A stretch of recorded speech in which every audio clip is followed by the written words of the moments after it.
Hi, I'm Susie. And I'm Gail. Welcome to Chemistry is Sweet. This activity demonstrates both crystallization and caramelization. They are exciting processes to witness. Crystallization is a process in which solid crystals are formed from a solution. Crystallization of sugar is a basic skill in food science. Sugar can also be caramelized. When sugar is heated dry without water, it caramelizes rather than crystallizes.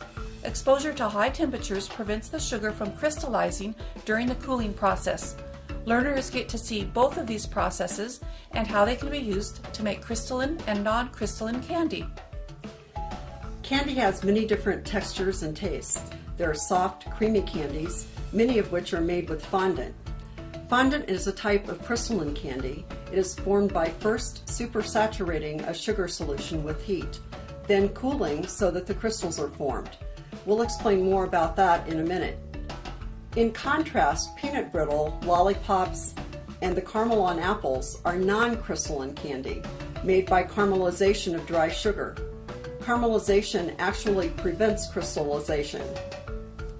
To understand sugar crystallization, you need to first understand the science of sugar and solutions.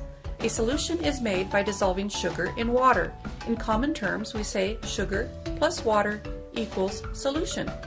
Using food science terms, the sugar is the solute and the water is the solvent. So then we say solute plus solvent equals solution.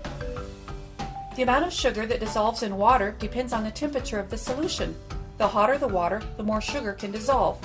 Perhaps you've added sugar to iced tea and noticed that if you put in a lot, it doesn't all dissolve. When there is so much sugar that the water can't hold or dissolve anymore, the solution is said to be saturated. With cold water, it becomes saturated more quickly and easily. The sugar here won't all dissolve. It's easy to see visually the saturation points of sugar solutions using different temperatures of solvent, in this case water. We have cold water on the left and hot water on the right. See how no more sugar will dissolve in the cool water? Sugar remains in the bottom of the mixing cup. We've added about 1/4 cup sugar to 1/2 cup cool water. However, increasing the temperature allows more sugar to be held in solution before reaching the saturation point.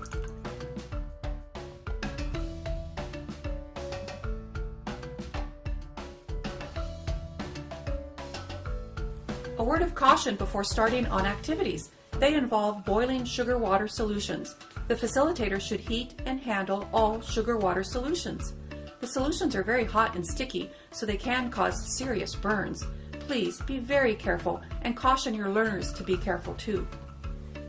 We'll start by calibrating a candy thermometer you'll use to check the temperature of the sugar solution. Calibrate it by measuring the temperature of boiling water. It should read 212 degrees. If the thermometer reads something different, such as 210 degrees, you'll need to adjust accordingly. For instance, the end point temperature for our candy is 237 degrees. So if the thermometer is 2 degrees off, make the adjustment by subtracting 2 degrees from 237. So that means 235 degrees would be your end point. If you live at a significant altitude, do an internet search to find out the boiling point of water at your elevation and make additional adjustments. Here's a quick overview of how we will crystallize sugar. Make a solution of sugar and water. Heat the solution so it can dissolve and hold more sugar. Cool the solution and stir. Now let's do the first part of the activity, making fondant. We combine 2 cups of sugar with 3/4 cup of water and 2 tablespoons of corn syrup. The corn syrup helps keep the final crystal size small. Position the candy thermometer on the side of the saucepan. Make sure the bulb is covered by the solution and not touching the bottom or the side of the pan. Heat and stir constantly until the solution boils. It'll take a little while. Then stop stirring as soon as it boils. Continue heating though until you reach the end point cooking temperature of 237 degrees. Remember, do not stir it during this time. The appropriate endpoint temperature is critical to the concentration or saturation of the solution, so watch the thermometer carefully. Endpoint temperature is also important to the quality of crystals that form. That's why it's important to calibrate the thermometer. Watch for the formation of small crystals on the side of the pan. If they get into the solution, they will cause the crystallization process to start early. If the process starts too early, the final product will have large rather than small crystals and feel grainy on your tongue. So if you see some crystals on the inside surface of the pan, carefully remove them with a damp, heat-resistant pastry brush. When the endpoint temperature is reached, the mixture is carefully but quickly poured onto a baking sheet to cool. Once poured, leave it alone. Do not stir or move it for several minutes. This step prevents the crystals from forming too soon. It avoids the formation of large crystals. Next, pour it onto a baking sheet and quickly scrape the saucepan before the temperature drops, and disturbing the mixture as little as possible. As the mixture cools, it cannot hold as much sugar as it did when it was hot. It's supersaturated. The sugar will begin to fall out of solution and recrystallize. It begins to change from a thick, clear liquid to a white, creamy semi-solid. The next step involves stirring. After cooling for 2 to 3 minutes, the mixture should be warm to the touch. Carefully test with a finger. Now it's time to help the crystals form quickly so they stay small. Small crystals are desirable because they feel better on the tongue. Large crystals feel grainy. So dampen a heat-resistant rubber spatula and begin to stir the mixture using a figure-8 motion, then pulling the mixture into the center and doing another figure-8 motion. Repeat this for about 5 minutes. The mixture changes from clear to opaque and creamy before becoming difficult to stir. Next, with clean, freshly washed hands or washed and gloved hands, knead the fondant until the mixture is soft and smooth with no lumps. You may need to add a little water to your hands. Congratulations, you have just turned a liquid into a crystallized solid. Sugar crystallization is a combination of science and art. Calibrated thermometers, appropriate endpoint temperature, and avoiding an early start to crystallization are all necessary for success. Even altitude and humidity may play a role in the process. The science is about supersaturated sugar solutions. The art is getting to know the feel of the mixture as you stir and knead the fondant. Now, let's explore caramelization of sugar. Some non-crystalline candies begin with caramelization. When sugar is heated dry without water, it caramelizes rather than crystallizes.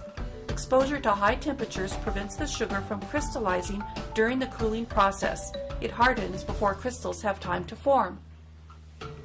Before heating the sugar, prepare 3 small paper plates by labeling them and spraying them with cooking spray. We'll be using these to put some of the caramelized sugar on at different stages. In a heavy skillet like this one, heat 2 cups of sugar over medium heat, stirring constantly with a wooden spoon. Make sure as you're heating the sugar that you scrape the bottom and cover all parts of the bottom of the pan while you're stirring. You can see that the sugar is beginning to clump together and it's beginning to liquefy.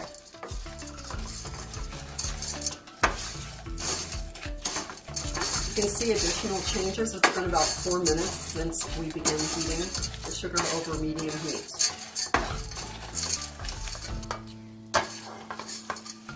Remember, we're making non-crystalline candy, so the ones that you see are clumps of sugar, not crystals of sugar.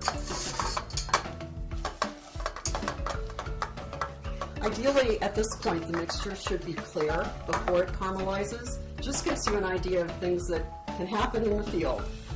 This probably has to do with the weight of our skillet. Not being as heavy as some other pans that might be used. Yes. We're going to start by putting a small sample on a paper plate. This is sample 2. Caramelization has already started. Now the mixture has caramelized and we're going to add a half teaspoon of baking soda.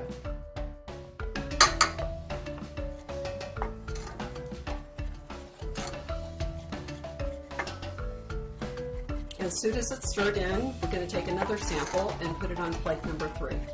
Next, you take a sample out and put it, a nice size sample, and put it on plate 3. Now what? Now we're going to wait for them to cool. Now let's take a look at the samples. We didn't have clear liquefied sugar, so there is no sample number 1. This happened because either the pan was not heavy enough, or the temperature was too high, or a combination of the two. Consequently, the sugar began to caramelize before dissolving. It's really important to keep the heat medium to medium-low and not rush the process. This may happen to you too. If it does, that's okay. If we had a sample number 1, it would be melted clear sugar that had hardened, which could be used for candies such as lollipops or coatings. Here in sample number 2, dry liquefied sugar turned light to medium brown. This process is called caramelization. Caramelization changes the structure of the sugar molecules so it can no longer form crystals. It also creates a characteristic color and taste, as you can see the color here. This is sample 3. During caramelization, an acid is produced. When an alkaline ingredient such as baking soda is added to the acid, carbon dioxide is produced, creating small bubbles in the caramelized sugar, making it more porous or brittle.